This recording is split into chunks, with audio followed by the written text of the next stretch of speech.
region. This is the region of thorax.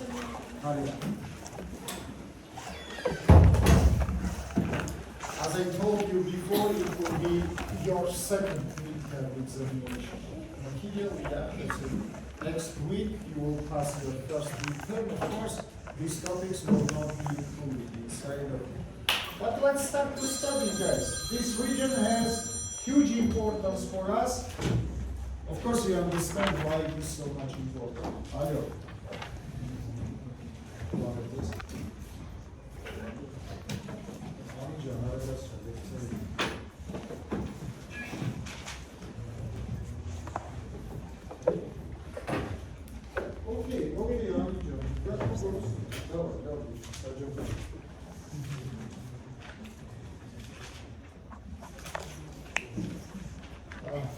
Now look, a region of thorax. What is the specificities of this region and what the surgical importance of this region? Let's start from specificities and surgical importance. Then I will give you the parts, divisions, borders, and everything else. I think it's not necessary to explain you how important structures. Yeah, we have in thorax. Nice one. Inside of the thorax, inside of the thoracic cavity, we have the main organs of two tracts, respiratory system and the cardiovascular system. To say, two main surgical branches will have great interest inside of the thorax. Yeah, it is the respiratory surgery and it is the cardiovascular surgery. Not only. Inside of the thorax we can have inflammations, inside of the thorax we can have tumors, oncological problems, by the way, not only inside but also outside. I want to say that the incidence of most usual tumors of the females, it is the breast. By the way, today's situation is not so simple. Breast and lung tumors for the females have approximately the same incidence. For the males, it is of course the lung tumors. It is also located inside. By the way, the biggest mortality from all the tumors also have the lung tumors. So you understand that from all point of the views, the thorax region is very important. Let's start from the borders. Right, please, the borders of the thorax region. From upwards, this is the border of your neck. Inferior border of the neck and border of superior border of thorax, they coincide with each other. You can see green line, yeah, in the picture. If you want right, if you want, just remember superior margin of the jugular notch, superior margin of the clavicle till the acromion. From the acromion, imaginary line up to the spinous process of 7 cervical vertebrae. Many times we describe it. Now, inferior border of the thorax. From anterior to posterior, it is the xiphoid process of the sternum. Xiphoid process of the sternum. Costal arches. I want to remind you anatomy. What does it mean, costal arch? Costal arch, it is the cartilages of 7, 8, 9, and 10 ribs, which is fused to each other and they form the one common cartilaginous structure, which is attaching one point to the sternum. This is the place between the body and xiphoid process. Let's say, inferior border, again I say you start it from tip of your xiphoid process, then it is goes by costal arches. Continue, it is free margins of 11 and 12 ribs. Free margins of 11 and 12 ribs. Inferior margin of the 12th rib. Inferior margin of the 12th rib. Till the tip of the spinous process of T12. Till the tip, now look. Inferior margin of 12 rib up to the spinous process of T12. That is the border. Again, look everybody here and let's imagine, look in the picture, this is two borders of your thorax region. Superior border of the thorax and inferior border of the thorax. Now right, please. Inside of the thorax we include two big compartments. Compartment number one, we call the thoracic wall, otherwise we call it chest. Compartment number two, we call thoracic cavity. So once again, when we say thorax, we understand not only the walls, But we understand also the cavities, which is located inside of it. Now, 1 minute attention. What is important, first of all, to remember?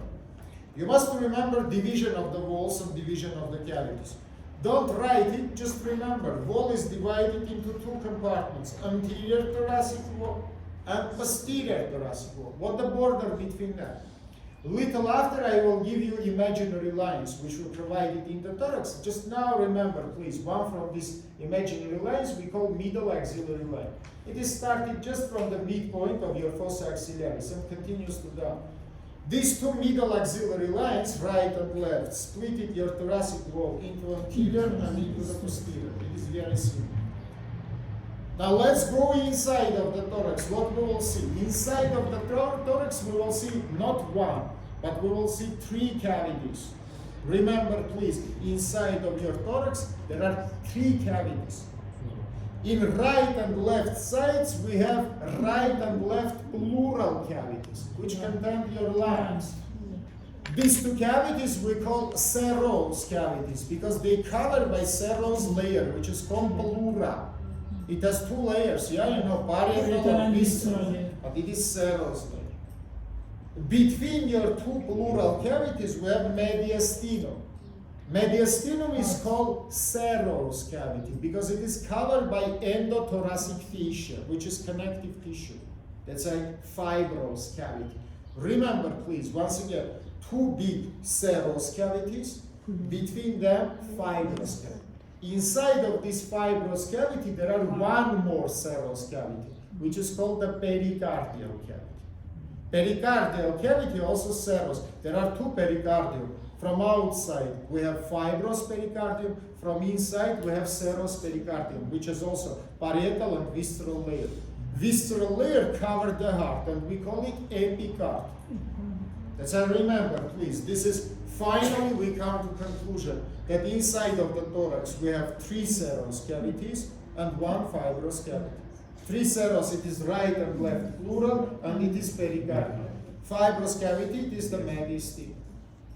Now 1 minute, look in the next slide and try to understand. Can I say that the sizes of the wall and sizes of the cavity equal to each other? No. By the way, same situation you will see for your abdomen. Again, you will see that size of the wall and size of the cavity doesn't coincide to each other. But for thorax and for abdomen, we have vice versa situation. In the region of the thorax, wall is bigger than cavity. In the region of abdomen, cavity is bigger than the wall. Who can say it, right? Because of all structures. Yes, it is more than Because of the simple. vertebra. Huh? The vertebra. 1 minute, look to me. What is the nature of border between your thorax and your diaphragm? Your diaphragm is not a plate structure. It has the cupular form and it goes to upwards. That's why because it is cupular and goes. Now imagine that my roof it's not the straight, but it is goes to up. My room will be enlarged, but upper room will be decreased. My room, it is abdominal cavity. Upper room, it is thoracic cavity. Because my upper roof goes to upwards, space in my room is enlarged. Space in the upper room is decreased. This is main reason why your abdominal cavity bigger than, this is your abdominal wall. But your abdominal cavity will come up to here. Part of your abdominal organs will be behind of your ribs. If wall is divided by inferior margins of your rib, cavity divided by diaphragm, all your liver and all your spleen and part of your stomach, behind of your ribs, they belong to abdominal cavity, but they are located behind of the thoracic chest. Because of high position of the diaphragm. You understand or no? Between the thorax and abdomen. Not in thorax cavity. Part of the stomach projected in your chest region. It is fundus of your stomach. It is come up to the level of 5th rib. You're confused because you don't know completely any anatomy. That's how you're confused. This is the problem. Yeah, guys, yeah. Your liver come up to here. Yes, yes. That's why your lung located up to this place. Up to here we have the liver. Your stomach fundus come up to here. That's why some stupid specialists that make X-ray of the thorax and see here the air bulb. They think that it is pneumothorax, but it's not pneumothorax. It is air inside of fundus of the stomach, because air goes to upwards. So you must understand that the size of the cavities and size of, that's right, please. Thoracic wall is much more bigger than thoracic cavity. And the main reason of this, it is high position of the diaphragm. High position of the diaphragm. Second reason she somehow mentioned, this is vertebrae. Thoracic vertebrae have big bodies. And part of these bodies enter inside of the thorax cavity, also make thorax cavity smaller. For example, if this wall now will enter inside of my room, it will make my room smaller. It will occupy the place in my room. Now, imagine that I am vertebra. Now, my bodies will be protruded inside of the thoracic cavity and will make this cavity smaller. Do you understand it or no? Hey, don't sleep. Listen to me. Because of these specificities, because diaphragm go to upwards, vertebrae enter inside of the thorax. Yes, Because of this, thoracic cavity stands so small that part of your lungs from thorax comes to your neck region. Part of the lungs doesn't have enough place in the thorax, and they come to your neck region. This is apex of your lung. Remember, please, apex of your lung located approximately 1.5 to 2 centimeters above your clavicle and approximately 3 centimeters above of your first rib. Inside of scalenvertebral triangle, thank you very much. It forms the inferior border of the scalenvertebral triangle. You understand it or not? So once again, two main reasons and one result of small cavity. Reasons: high position of diaphragm, big bodies of the thoracic vertebra. Result: part of the lungs goes to the neighboring region. Now write please, borders of thoracic cavity. We understand what is the borders of thoracic wall, yeah? But what is the borders of thoracic cavity? Your thoracic cavity has two borders here, superior and inferior. Both borders we call apertures of thoracic cavity. Your thoracic cavity have superior aperture and have inferior aperture. Now look in the picture. This is superior aperture of your thoracic cavity. This is inferior aperture of your thoracic. How forms superior aperture? Look to me. Again, jugular notch. But instead of the clavicles, we goes by first ribs. And instead of C7, we come to T1. So what do you understand? If my thoracic wall finished here, my thoracic cavity finished here. Wall border and cavity border doesn't coincide to each other. Wall is passed by clavicles, which is upper than first ribs, and it comes to C7. Cavity border passed by ribs and come to T1. Wall is finished here, cavity is finished here. So you can see that the borders doesn't coincide each other. Inferiorly, absolutely everything is same. Again, xiphoid process, again costal arches, again the 12th rib, again the T1. Let's say inferior border of the wall and cavity doesn't change to each other, but open the brackets and write this. Real inferior border of the cavity, it is not the bones. It is diaphragm which is fused to all these bones. Let's say all this inferior border which I mentioned, it is place of the junction of the diaphragm. But your diaphragm is not plate, your diaphragm is the dome shape. That's how I look. When we speak about real borders of the cavity from down, we say diaphragm. But diaphragm attached to all these bones which I mentioned before. But because it is not a straight, because it is not plane, it is goes to upwards and it makes smaller your thoracic cavity. Idea is understand. That's like if in your exams and controls I will ask you what is inferior border, you will say inferior border of thorax have bone border and have muscular border. Bone border same to the inferior border of the bone. Again, jugular notch, cephalic process, costal arches, but muscular border fused with these bones, but goes to upwards and forms the cupula, dome, and we call it diaphragm. We will study after the diaphragm.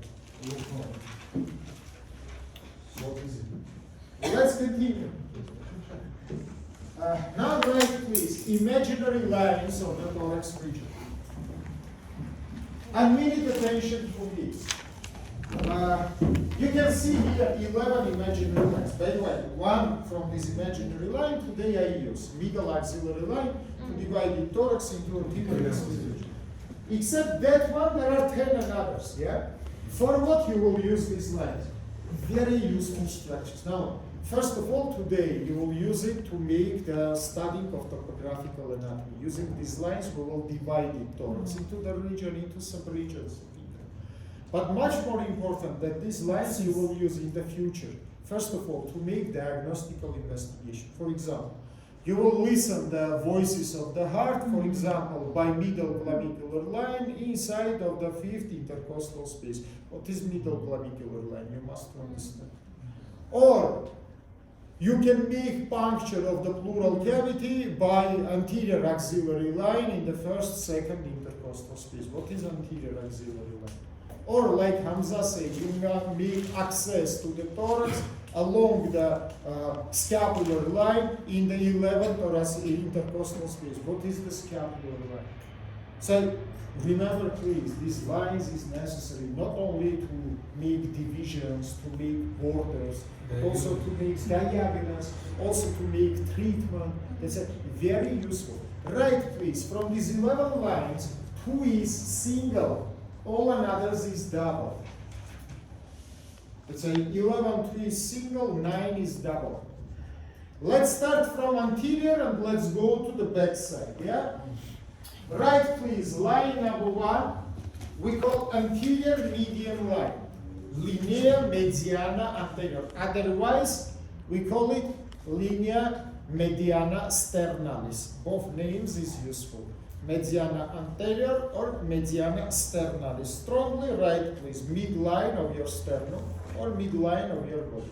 So it is divided your thoracic chest into 2 equal parts, right and left. This single line. It is single line. It is single line. Let's continue. Now, from 2 sides of it, we have second double line. We call it sternal line. Linea just sternalis. If previous one, mediana sternalis. This is just sternalis.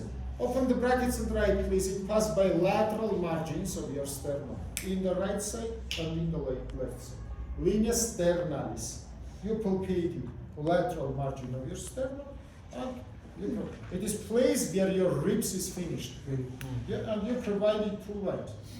Let's continue. Next line will be not third one, but will be fourth one. Because to draw third one, I need to have third one, first of all. Let's say right, please.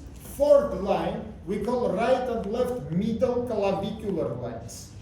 Simply, guys, you measure the midpoint of your clavicle and you provided the line to downward. For the males, this is also called the mammillary or mammary line. Why? Because for the males, it is passed from the tip of nipples. For females, usually nipples located more laterally. That's why we do. We say just middle clavicular line, generally. Now we come to the third line. Look to me. I have middle clavicular and I have sternal. Now from midpoint of distance, I make parasternal line. Once again, look, this is your sternal number 2. This is your middle clavicular number 4. And this is your parasternal line number 3. As I remember, please, parasternal line provided from midpoint of distance between sternal and middle clavicular.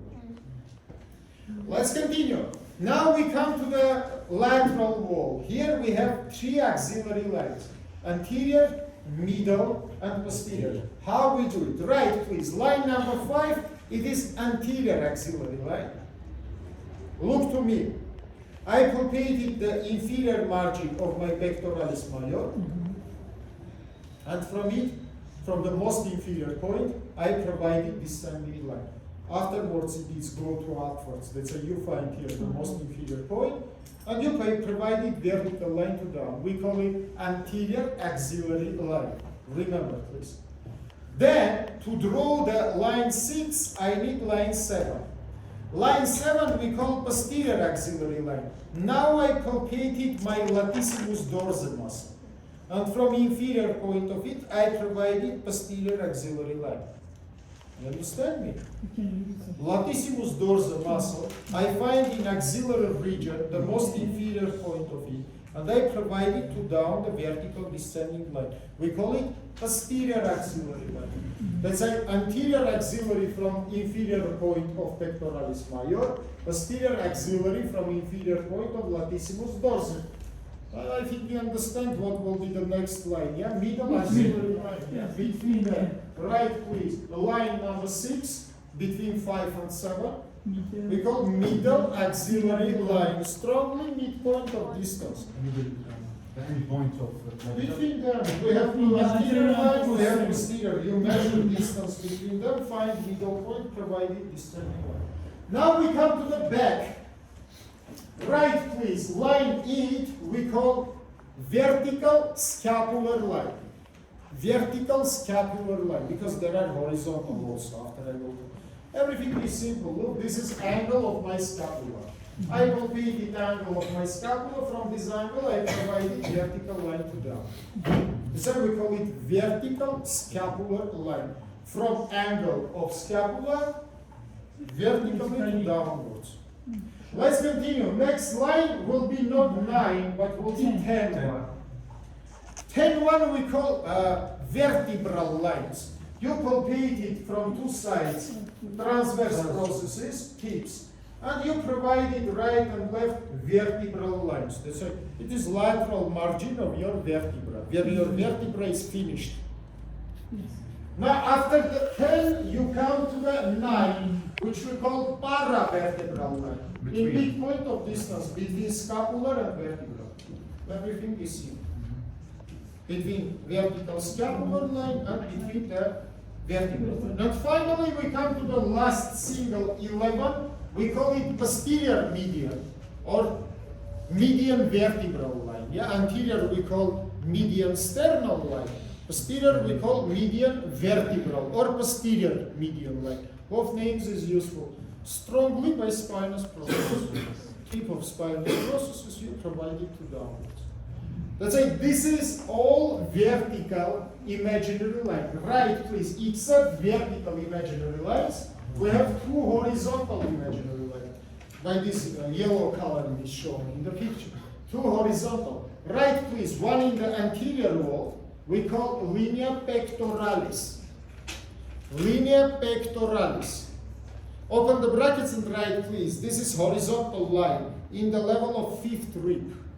Or, otherwise, by inferior margin of pectoralis major muscle. But here in the brackets you can mention only for males. Because for females, breast will cover muscles and it will be impossible to palpate and understand level of them. That's why for females, we palpated ribs. For example, it is very important to make anterior thoracotomical incision. Then you want to open, for example, thoracic cavity, anterior thoracotomy, we make exactly by linea pectoralis. It is intercostal thoracotomy. You cut it, the intercostal muscles between the 4th and 5th ribs, yeah, and you make so-called intercostal thoracotomy, usually by resection of the rib. In the future, I will teach you. Why by resection? Then I teach you surgical instruments. I told you that for adults, it is impossible to enlarge so much the intercostal space because we lose the cartilages. By the age, we lose the cartilages. Let's say if you want to make big aperture, into the thoracic cavity, usually you should make resection of the ribs. Cut the. We cut the ribs, but we make so-called subperiosteal resection. If you remember, I show it in my pants, yeah? You Yes, cut yes. the periosteum, you open the periosteum, you remove the extremity, it means the rib, but to not damage intercostal vessels and nerves, because they covered by the periosteum. If you will cut the rib together with the periosteum, you will damage intercostal vessels and nerves. By the way, intercostal veins, like your neck veins, contain negative pressure. And the trauma of intercostal veins also can give air embolism. Intercostal arteries contain very high pressure, and they give very severe bleeding, up to the mortal bleeding. That's why you must to keep these structures. That's why we make subperiosteal resection of the ribs to not damage the neurovascular bangles. Remember forever. Right, please. We are one more horizontal line in the back. We call it horizontal scapular line. You know, we have vertical scapular line, now horizontal scapular line. Everything is simple. You locate it right and left angles, and you connect it right and left angles of the scapula to each other. You understand me or not? So once again, anterior horizontal line, we call it pectoral line. And posterior, we call posterior, or we call it the horizontal scapular line. Now right, please, division of the thoracic wall. Doctor, at which level we can assist the heart? At which line? Sternal thread. All these questions we will study. Try, I say you many times, do not interrupt the lecture. After the lecture, we can say, we have clamp, we can make simply sternotomy, yeah, to sew the sternum. We can make thoracosternotomy, we can make clamshell. All this we will study. Don't worry, all this we will study. Right, please, division of thoracic wall. Number one, by middle axillary lines, we divide it into anterior and posterior walls. As I teach you before, that's why you provided middle axillary line in front, we have anterior wall, behind we have posterior. Now continue, please. Each wall, using vertical and horizontal lines, divided into 5 subregions. You can see 5 in anterior wall now in the picture, and 5 in the posterior wall. Now, which lines we use for this division? Right, please. In anterior wall, we use right and left sternal lines, and we use horizontal pectoral line. Right and left sternal lines and horizontal pectoral line. In posterior wall, you use right and left vertebral lines and horizontal scapular lines. Everything visible. Name of the regions. Right, please. In anterior wall, number 1 and number 2, we call anterior superior thoracic regions. Right and left anterior superior thoracic regions. Number 3 and number 4, we call anterior inferior thoracic regions. 3 and 4, yeah? Anterior superior, anterior inferior. Number 5 between them, we call sternal region. It is single. If previous is double regions, sternal number 5, it is single. Now come to the back. Number 1 and number 2, posterior superior thoracic regions. Posterior superior. Otherwise, in the brackets, right, please, we call them scapular regions. These names also we use. Yes, scapular. Posterior superior can be called scapular regions. Remember this. Number 3, number 4, posterior inferior thoracic regions. And number 5, vertebral. Yes, of course. Vertebral region, single region between them. That is all region which we will study together, yeah, during our cycle. Let's say we will study first of all walls, then we will study the cavities, and then we will study operative surgery. This will be the subject of the thorax region. Now write please name of the topic. It is anterior superior thoracic region. Anterior superior thoracic region. And as usually we start from the borders, yeah? Now from upwards, right, please, this is the clavicle. From downwards, it is the pectoral line in the level of the 5th rib, yeah? From the medially, it is our sternal line. You know it very well. But from laterally, situation is not so simple. Now look in the picture, please. Laterally, guys, normally, yeah, if I will use only imaginary lines, I will use here the middle axillary line, yeah, because middle axillary line will divide the anterior wall from the sleeve. But situation is hard. Don't forget that lateral into this region we have also upper extremity. That's why I must border now somehow thorax region from upper extremity. How I do it? Everybody, please put your hand in this region which I show for you, and locate the deep groove which is located here. Is this groove located between two muscles? This is your pectoral muscle, deltoid muscle. This is your pectoralis minor. Groove we call sulcus deltoideo pectoralis. Let's say right, please. Laterally will be not one, but two structures. It is middle axillary line, and it is sulcus deltoideo pectoralis. Sulcus deltoideo pectoralis. Deltoid and pectoral muscles, two together. Now I put, look, mark here exactly, and it shows border between my shoulder, upper extremity, and between my thorax. Let's say, remember, this is very important. In the lateral side, again I tell you, we have two structures. One, it is middle axillary line, which is generally divided anterior wall from posterior wall. And second, it is sulcus deltoideo pectoralis. In the brackets, right, please, this is border between thorax and between upper extremity. Now, after borders, we start to speak about layers. Right, please, the layers. Skin. Very big difference between males and females' skin of this region, because we have here the big difference. I will describe for you usually not one top anatomy, but two top anatomy.